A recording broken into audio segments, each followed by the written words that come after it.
Hello guys, today we're looking at graphing absolute value equations. So first off, just to establish the pattern, we're going to set up a table of values, and we typically like to kind of cover the bases, pick some negatives and some positives. And keeping in mind that absolute value is the distance from zero. So if I'm taking the absolute value of each number, it's saying how far from zero am I? All right, so -2 is 2 units away, 1 unit away, 0, 1, and 2. And together these constitute a set of ordered pairs that I can plot. So -2, 2, -1, 1, 0, 0, 1, 1, 2, 2. And that pattern would continue on if I wanted to extend it. Now I could even start to modify this function. For example, I could throw out a negative sign in the front. That would change the interpretation in that I would apply the absolute value bars and then apply a negative at the end. So this is actually going to keep the signs the same for the negatives, and then it would yield a negative outcome on these positives. So if I plot my points here, -2, -2, -1, -1, 0, 0, 1, -1, and then we have an inverted graph. So that's a reflected absolute value function. Now it's kind of redundant and tedious to create a table of values each time, so we can kind of generalize using our vertex form of absolute value functions. Our vertex is always going to be located at h, k, and that's being extracted right from my function here.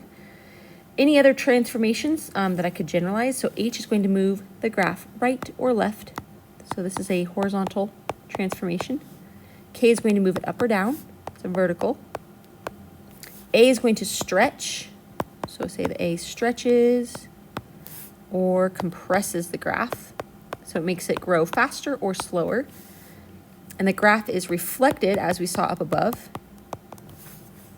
if A is negative.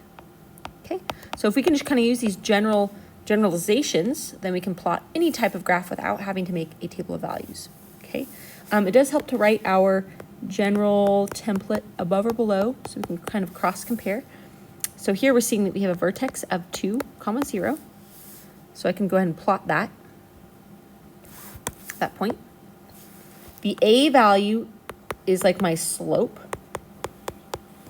So in this case, it's 1/1. So I'm going to go ahead and implement that and use symmetry in the other direction to kind of finish the sketch.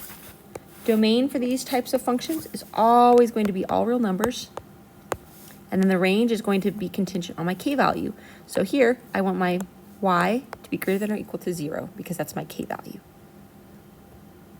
Okay, here I'm looking at a vertex of -3, 0, which I can plot. Slope for my a value is 1, so that's still my 1/1, which I can implement in both directions. Okay, we're still saying that our domain is all real numbers and range has to be greater than or equal to our k, which is 0. Vertex here, I don't have an h value, but I do have a k value. So this will be the first of its kind where it's starting up on the y-axis. My a is still 1, which makes it a slope of 1/1. So it's going to be kind of a midget graph on this plot here. Domain still all real numbers, and range greater than or equal to my k value, which is 3. Okay, vertex on this next one, h value is 0, k value is negative, so we're starting on our y-axis. Still, I have an a value of 1, so that makes my slope 1/1. So I can implement here. There's my graph. Okay, domain is going to be all real numbers, and I want my range to be greater than or equal to my k value, which is -2. Okay, here's the first of its kind. I don't have actually anything significant for my vertex, but my a value is different. Now it's 3, which I'm going to consider as 3/1 for the sake of graphing a slope. So I'm going up 3, right 1. Same thing in the other direction, up 3, right 1. It's going to kind of take it off the map. So notice this is a compressed graph, a stretched graph, because it's climbing faster. The domain won't be influenced, nor will the range. It's just the visibility of the graph. Like it just looks narrower due to that h value of 3. Okay, here we're having a transformed vertex and slope. So 3, 1, right here. A value of 2 means I move 2 over 1. So up 2, right 1, up 2, right 1. Same thing in the other direction. There we have our sketch here. Domain all real numbers. And k value still relating to my range. So range would be y is greater than or equal to 1. Okay, and then we could even start to scramble the a value or make it even more unique. So vertex still at 0, 0, but my a being negative 1/3, that means I'm going down 1, right 3, down 1, left 3. So it's going to be a compressed graph because it looks really kind of flattened, and it's reflected. Domain all real numbers. Now I say that my range has to be less than or equal to my k value of 0 because it's facing the other direction. This guy, vertex, negative 1, negative 4. 1, 2, 3, 4.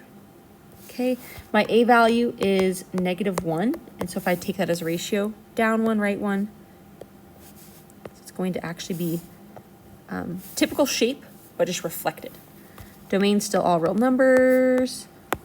Range, I'm saying y is less than or equal to my k value, which is negative 4. Okay, so not too difficult when you just think of it as vertex mixed with slope. And there we have it, guys.